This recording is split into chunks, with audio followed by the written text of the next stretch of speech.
Welcome Sure. to Between Authors. I am your host, author Adrian Lopez.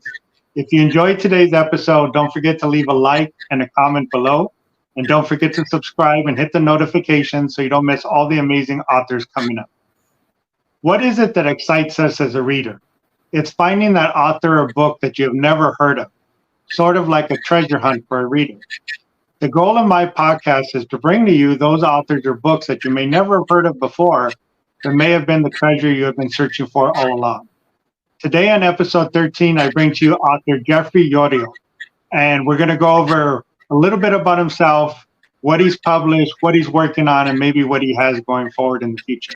Welcome to the show, Jeffrey. Thank you very much for having me, Adrian. I appreciate it. Yeah, I'm happy to have you here. As for me, the abridged version, as I like to say it, I'm 41 with 23 years of experience. I was born in Corning, New York, and since the early 70s, the family had lived in the Rochester, New York suburbs, which is where I currently live. I only started writing roughly 10 or 11 years ago. My very first story was published online in 2015. And then I had a few others published, and then I ended up self-publishing my first book, Sundowners, Vampires Are Only Human, 2 years ago in October 2020 is when that went out. Then 2 years later, my second book. I myself, I went to college to be a teacher. I could not find a permanent teaching position. I ended up in manufacturing, supervisor management, and ended up taking my early retirement when the pandemic rolled around.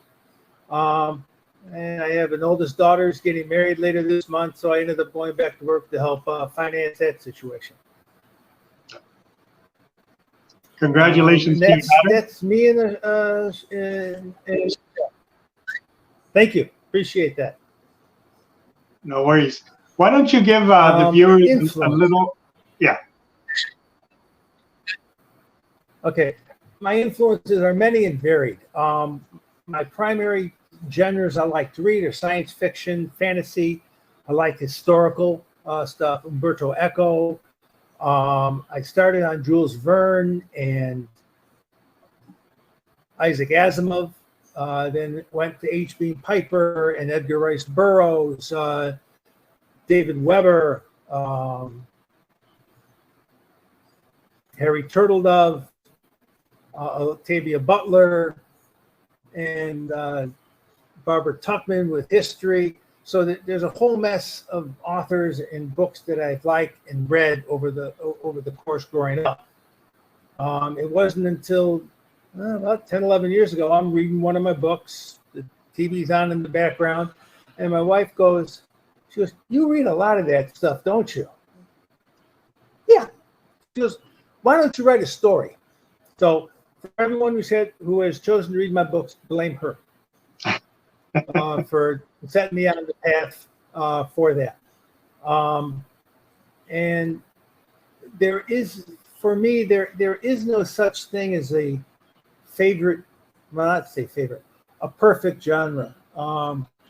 The books I've written, my take on vampires, but it could be, is it a vampire story? Is it a mystery story? Is it a thriller story? I leave that to the reader to decide. And the reader should always decide if the genre of whatever book they're reading is, because there's always going to be differences. And that's how I look at it. I look at the different authors I like. It's a hodgepodge. And I enjoy every last one of them. Do I like everything every one of my favorite authors has written? No. Some I think they've written, you didn't hit the nail on the head with this one. But I still like them. And I still appreciate what they do and the pleasure they've given me in reading their stories. Absolutely. So let's talk about your series, the Sundowner series. Why don't you give the viewers just a synopsis or a rough idea what the entire series is about? The series follows a vampire family headed by the grande dame of the family, Agathe d'Estaing, through a problem she's having. Vampires in my world, they can get a little touch. They get sundowners, or sometimes it's called the fangs of death. And that is something vampires don't want vampires to get. And so they have to take care of the situation so that the vampire secret doesn't come out. And so the book starts off as kind of like a race. Zephyrin, her grandson, is a hunter to track the afflicted down and put them out of their misery. So he's asked by his mother to go check on Grandma because, I think this is happening to her. He does not know his grandmother has moved to Ashland, Ohio, and is now a teacher at a college there. He goes, she did? When? That was 15 years ago, dear. You'd be more up on what's going on with the family. And so he goes. The other side, the two vampire factions, Zephyrin is a modernist. Then you have Laurent, who is a traditionalist. He's also searching for Agate, but for a totally different reason. And so they kind of converge at Ashland. And the story takes place there. I went to college in Ashland, and so that's why I set it in places that I knew and visited and stuff like that. Yep. And the first book ends with at least the initial question of what was going on in the book kind of resolved.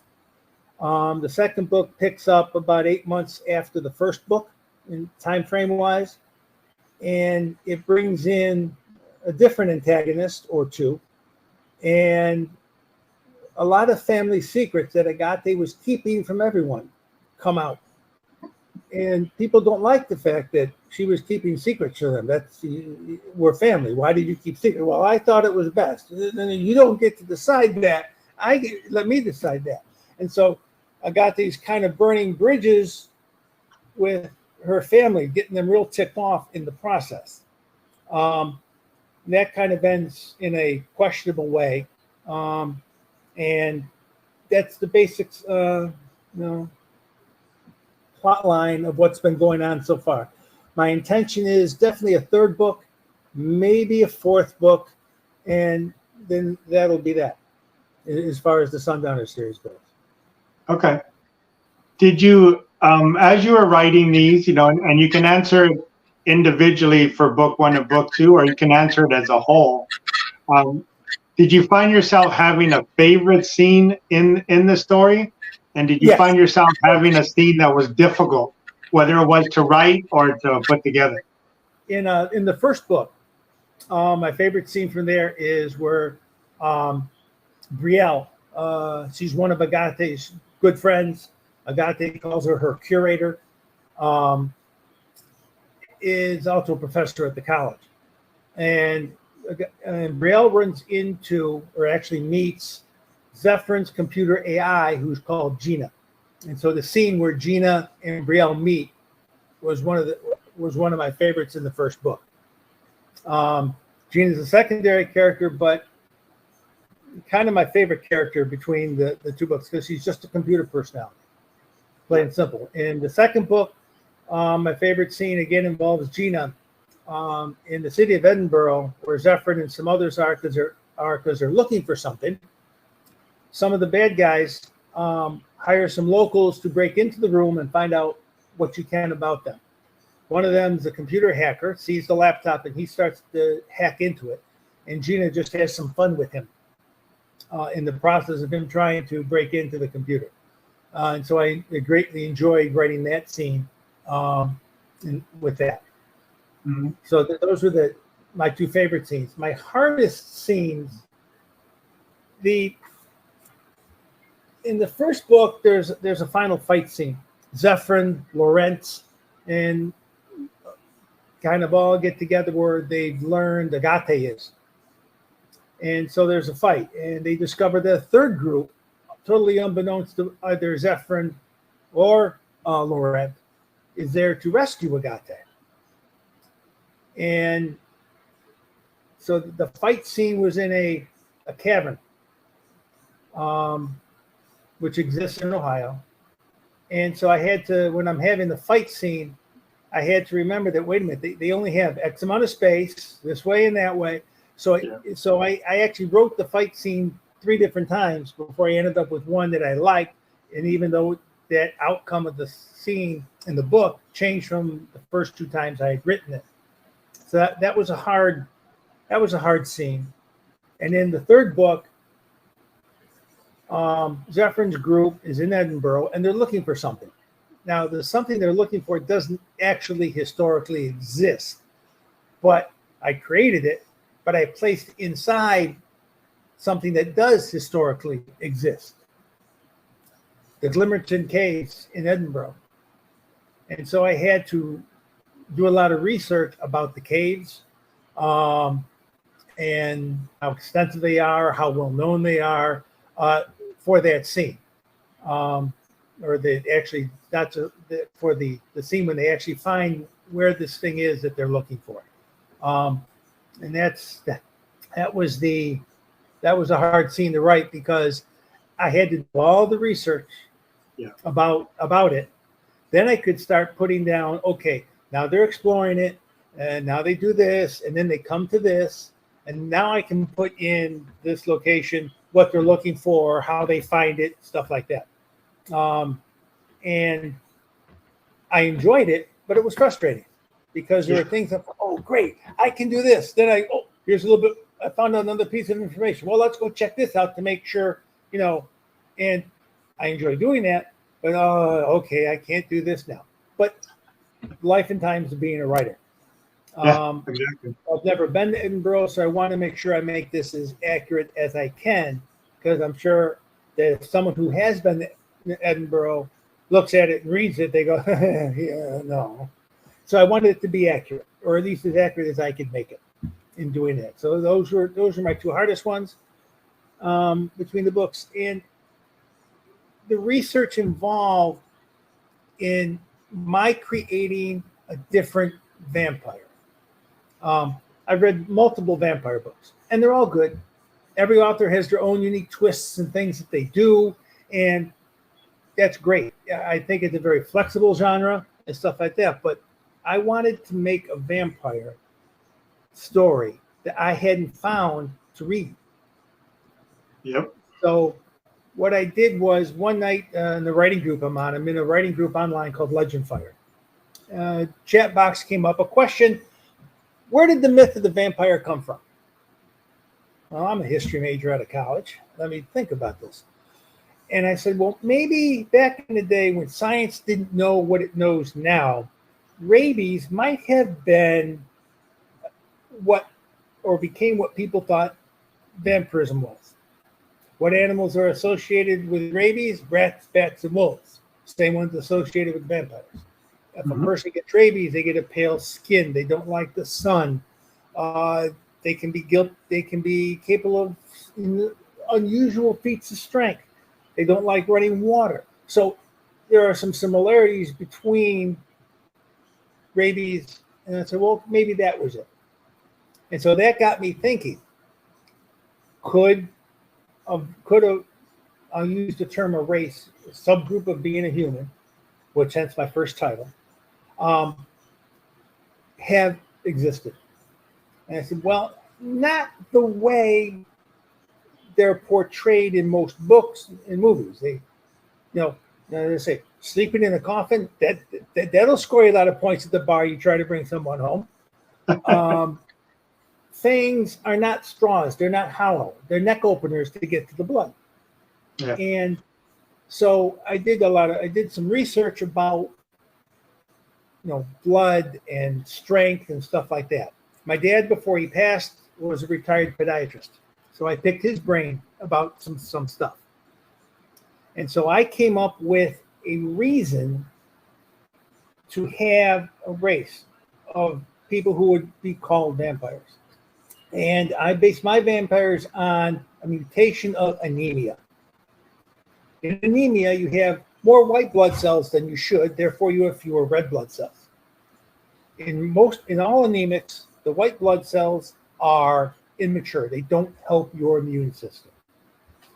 My mutation makes them whole blood cells, so they do help their immune system. I also tie what's called the fast twitch muscle, which is known as the strength muscle, to it. And there are two types of muscle tissue. They're basically identical, fast twitch and slow twitch. Mm-hmm. Most people have the slow twitch. That's the endurance muscle. It lets you do something 6, 8, 10 hours a day. And you're tired, but you're not exhausted. The fast twitch is, say, imagine a cheetah. It can run 60 miles an hour to catch its prey, but then it's tuckered. So my vampires have that muscle tied. It's part of the mutation tied to it. So they live a little bit longer because they have a better immune system. They're stronger. Can explain all the other things. And so that was the hardest part. I had to create a different type of vampire. They can go out in the sun. Oh, they burn easy, but just give them a good sunscreen. So once I had the vampire, that doesn't give me the story. That just gives me what's in the story.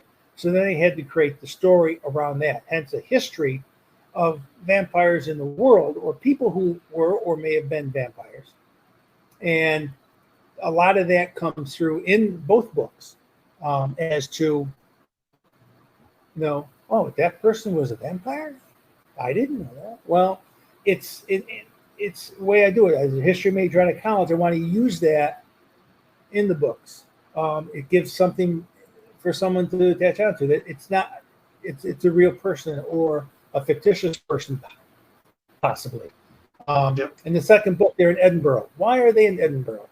Well, a gentleman who did historically exist, Deacon Brodie, he was hung for being a thief. He was also the subject of the story for Dr. Jekyll and Mr. Hyde. And so, well, in my book, he's now a vampire. He was a vampire. And I didn't change the history of him being hung for what he was hung for, but I just added that fact in for what he was. And that also that you find out why he was why he was important in book 2. It comes out. He's not even mentioned in book 1. So it's that kind of stuff I like to do, playing with history. Take a real person and add something that the vampires, they're not going to have that kind of stuff show up. They don't want that known. So I just use it to give up people something to latch onto, something to go, geez, I've heard of this, I've heard of that, I've heard of this person. And I enjoy doing that. That's the easy part. To pick a historical person and add something to their story. If I wanted them to either be or have been a vampire or a descendant of an historical person who was a vampire. There are, as I say, there are two groups, the traditionalists and the modernists. The traditionalists are generally European-based. They're headed by the Vampire Council of Princes. The modernists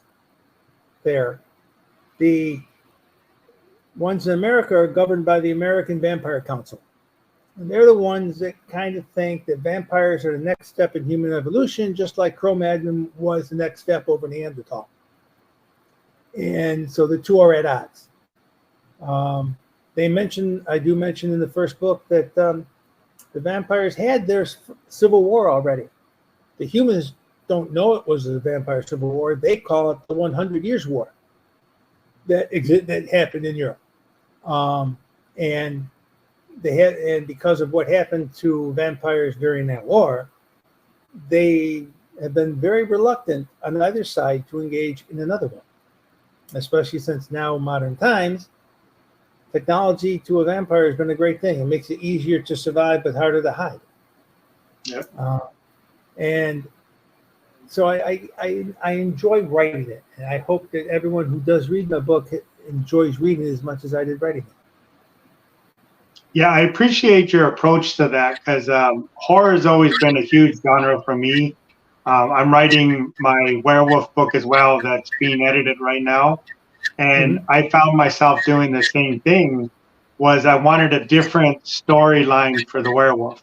I didn't want it to have to be associated, every time with a full moon is when it changed. I didn't want it to have to be from a curse or from a bite. I wanted to bring it completely a different direction because it's something, as I thought about it, I said, this would be an interesting storyline for that genre to go through. And I did, somewhat of the similar thing. I love the approach of you using historical, figures or incidents, right? Actual historical incidents, and putting them in the storyline, helping it explain some of what that story was, why it happened that way. That's a great way to put it in there. I do appreciate that approach that you did take on that, because it was the same thing I did with. I want a different storyline, something I've never heard or seen. I will say I chose not to have werewolves in this story. And the primary reason was, I have nothing against werewolves. That's, believe it or not, that's a project I got to start next year. But I wanted to be different with my vampires. Everybody else has werewolves and vampires, and that's not a bad thing. But I didn't want to have that. And so I chose not to.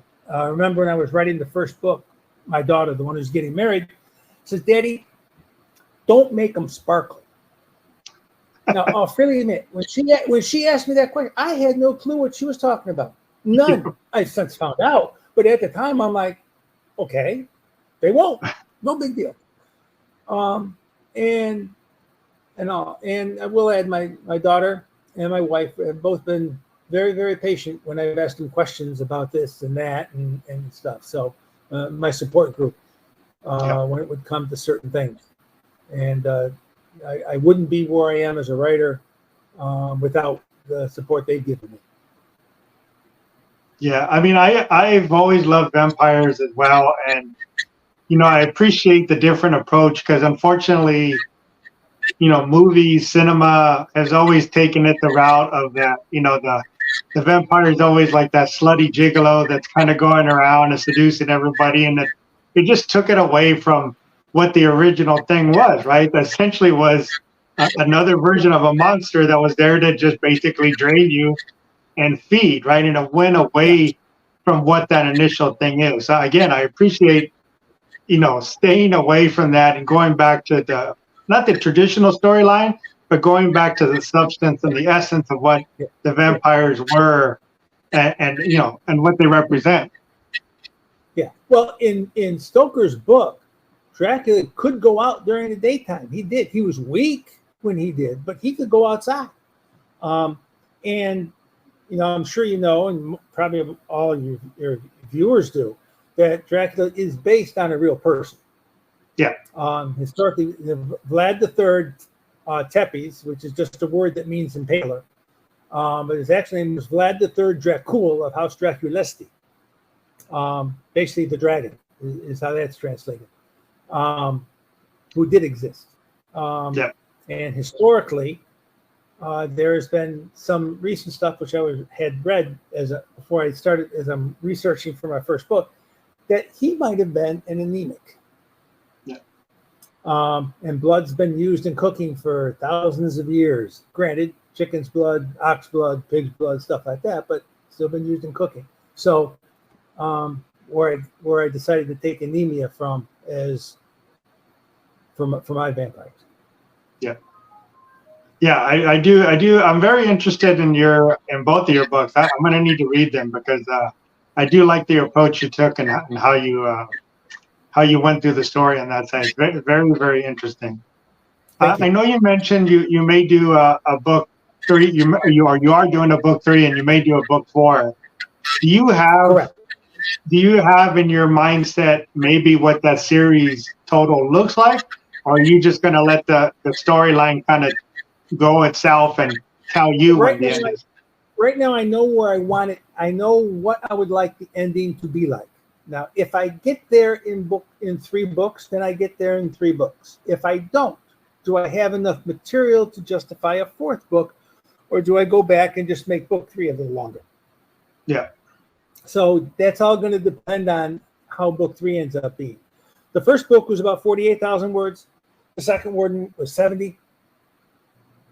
So I have no clue outside of the 5 pages of notes I got for book 3 right now. Yeah, yeah, the story will kind of take it itself where it's going to go. So it's hard to say.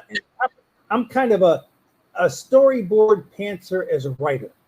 I will write the important scene out with a note. Agate and Brielle have a meeting, okay? And I'll roughly write out what that meeting is about. That's important scene. Then I'll write out another one, and I'll use arrows on PowerPoint to try and connect them and establish an order.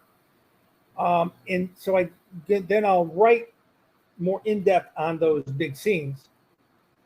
Then I'll start the connecting tissue between them. And that's how I'm comfortable writing. Would that work for other people? I have no idea, but a writer has to be comfortable about and how they're writing, or else it's not going to work. Yes. Am I my SP&G, spelling, grammar, and punctuation, is atrocious. It's gotten better, but it's still atrocious. And the spelling, I have a great editor, Bambi Summers, and she helps with the spelling, she helps with the punctuation and the grammar, but I write a certain way. And some of the comments on the reviews of my books have mentioned that, well, he does this and I'm not a fan of it. And it's called POV shift. So I'm not going to change. That's how I'm comfortable writing. But if I can make it easier for the reader by signaling the change by either a chapter or the double asterisk, hey, there's a change here, or shift, that help them with the reading better. Generally, I write shorter chapters, although in the second book I do have 2 on the longer ones. And so my POV shifts didn't appear to be that bad, but it was still noticed. Is still, hey, wait a minute. It slows the reader down. I get it. I apologize, but I'm working on it. And that's all the growth. It's all about growth. That's why when I have read the reviews and people mention this, and this, I like that. Tell me what you don't like about my book or my writing so I can improve on it. And hey, if you love it, fantastic. I'm all for it. But I have no problem with a 3 review, and I've gotten 1 or 2. But because a 3 is still a good review. They tell me what they like, they tell me what they didn't and why. And I take that to my little bank and I work on it. And that's the best kind of feedback. I mean, great. I have been very much endeared to people who I've never met before they read my book, who left a comment or found me on Twitter and told me about it. That's exceedingly flattering that someone would do that. I mean, hey, I'm an unknown. I'm an unknown to the writing world realistically, but I want that's a flattering thing that, one, you would take the time out to read a book from someone you've never met, you've never heard of, you either like the cover or you like the genre.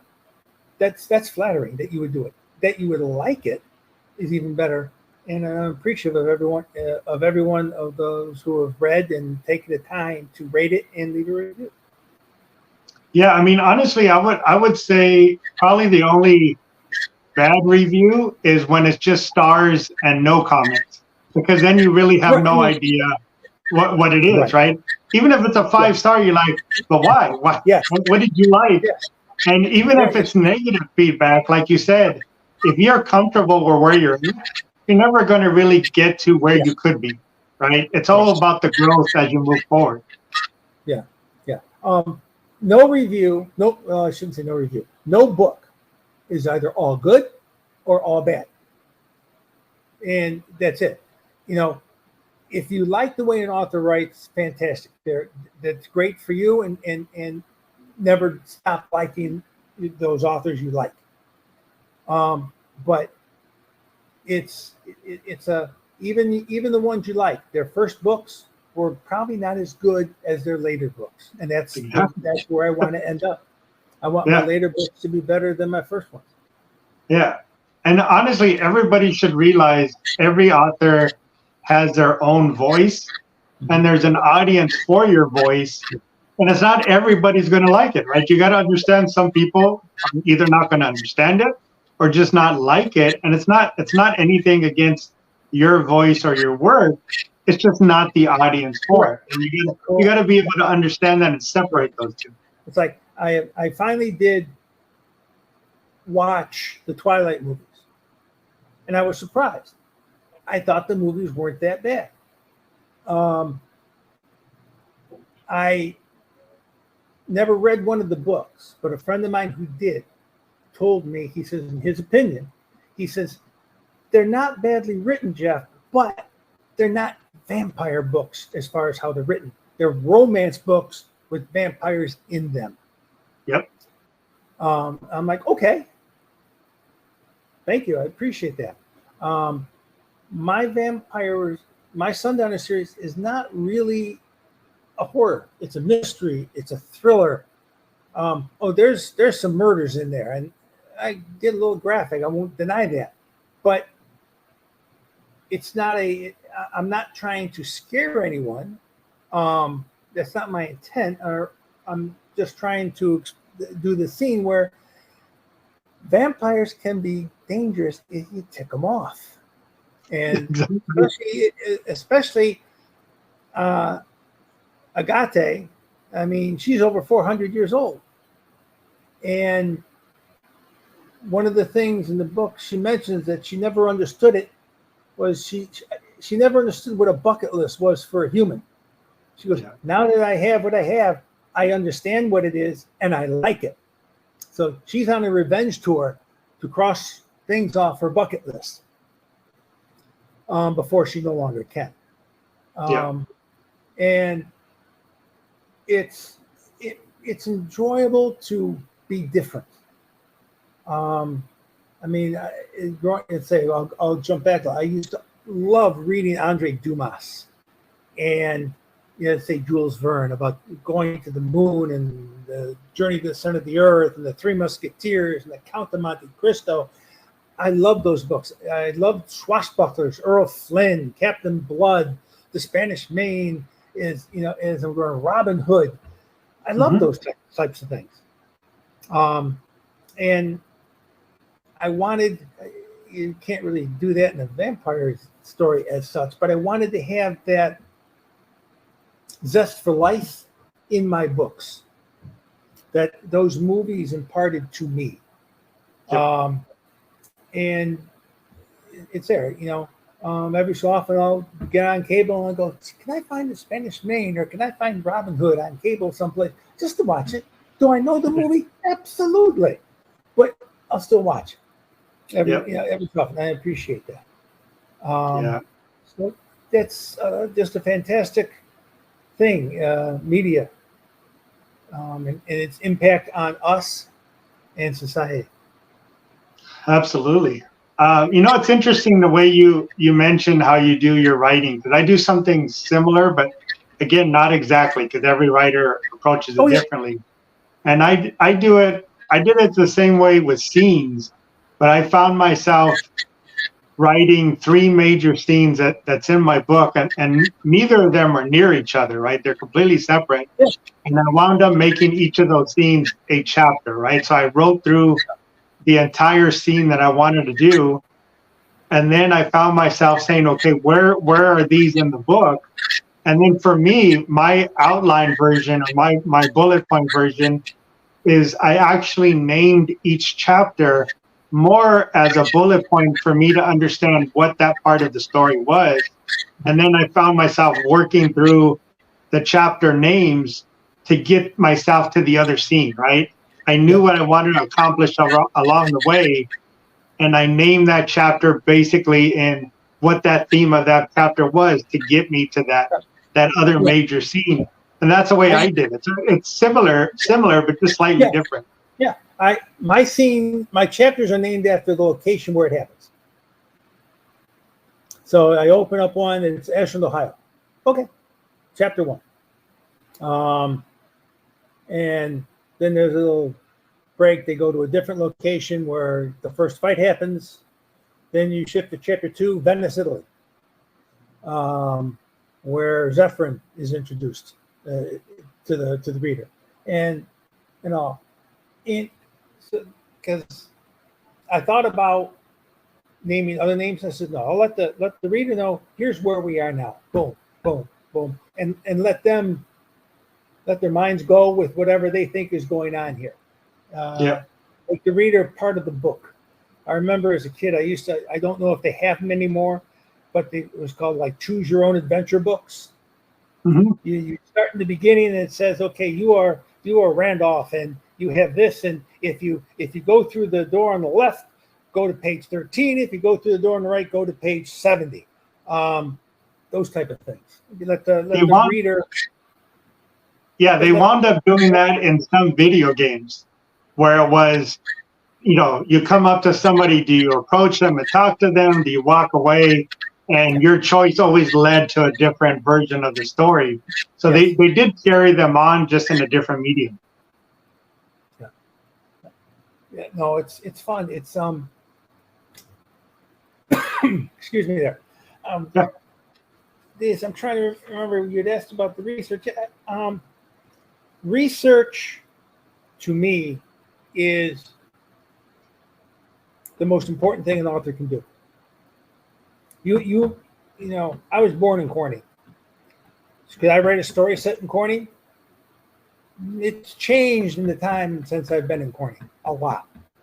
So yes, I could, but I'm still going to research the city again to find out what's changed from what I remember from it. And research is not, to me, an end all. Research is just like puzzle pieces I'm getting. I want to make sure I get the right piece in the right location. The corners and the sides are always easy to put together in a puzzle because they got a straight edge. It's the ones in the middle where now you start to go, well, how does this fit in with this group of trees or with this house or building? And it's an enjoyable way, research of helping me build the puzzle of my book that I put together. And that's one of the things that I enjoy about it. When I can make someone enjoy reading my book, if they go, oh man, I can't wait to get to this chapter and see what happens to this character. If for 10, 15 minutes when they're reading, if they've left their life behind and are now enjoying what they're reading, I've done my job. Absolutely. I've made them happy. And that's our job. Yep. To do that. I hope I'm able to continue doing it for a lot longer than I have. That's for sure. Yeah. But no. So I think I kind of answered everything. Yeah, you did. You covered everything. But let me ask you some additional stuff. I know sure. you mentioned kind of your influences, which are very similar to mine. Three Musketeers, the Errol Flynn, all the different swashbucklers, all the different things. Yeah. I have the same thing. I mean, I've loved horror, and I'm old enough to have seen the original Universals, to see the years with the Hammer Studios from England do their versions, to see all the new stuff, right? So I have all those years. I mean, whatever it is, 100 years of horror basically in my head that goes through all these different changes. Sci-fi, I've seen all the sci-fi from the old Flash Gordon stuff, TV things, through Star Wars, Star Trek, all of the different things. So you get all that knowledge base to go through these things. I'm a huge Japanese cinema addict in terms of, you know, the culture, the movies, everything in that terms. But, you know, it goes back to your point about research, right? I've seen, I don't know, hundreds of war movies, westerns, you know, sci-fi, horror. I've seen countless things, but do I know enough to make that story relevant or so? No, the research is really gives you that extra little seasoning of it because you don't know enough to be able to do it. You have a foundation, right? You have a foundation to pull from and work your way through, but the research reinforces some of those themes or ideas you have for the reader to be able to understand, okay, I know what they're talking about, rather than you have the idea, but you have no way of getting it across, right? And that's why the research is so important for an author. Again, it depends on what you're writing, but why it's so important on that side. I know you mentioned about, you know, you have a work in progress going on later on for werewolves. Is horror going to be a big aspect you want to go in, or is it just going to be maybe the werewolf going after, and then you have other stuff you're going into? At this time, the werewolf story will have a more of a horror element to it. And all. But as I say, right now I have 2 completed drafts of books I want to get out next year. One is a space opera, and where humans aren't the center of attention, but they're there. And the second one is an alternate history of an Italian invasion of the island of Malta in 1940 during World War II.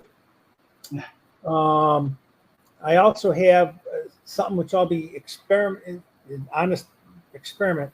I have 2 science fiction stories. They're set in the same universe as the space opera, but they don't cross over to it. Same time frame. And I'm writing them as episodes, 8,000 words, put them out only as ebooks. And so I'm going to be trying to see how that plays out in the market. And so sometime middle end of next year, once I get that stuff out, that's when I'm going to start working on, besides the notes, the werewolf story I told you about, and Sundowners 3. I will say for the werewolf story, I go back to history. A Roman historian by the name of Herodotus had mentioned a people called the Neuri. And he said in his book that they could change into wolves several times a day, and especially under the full moon. And so that was part of what I took as far as that goes. With that. So as far as my notes, I'm going to be using that element for it, and I'm also tying some other stuff into it. Again, it's just notes, but it will definitely be more horror than my vampire series.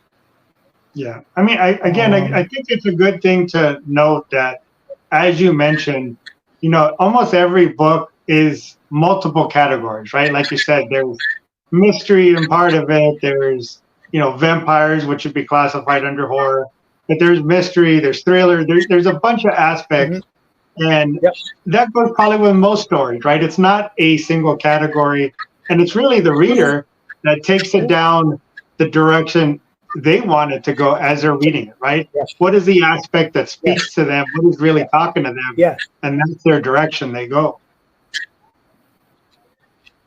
Yes. Oh, yes, definitely.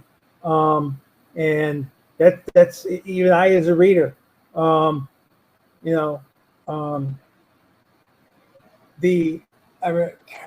drawing a blank on the author, but Carlos Castaneda. A couple of his books are in nonfiction.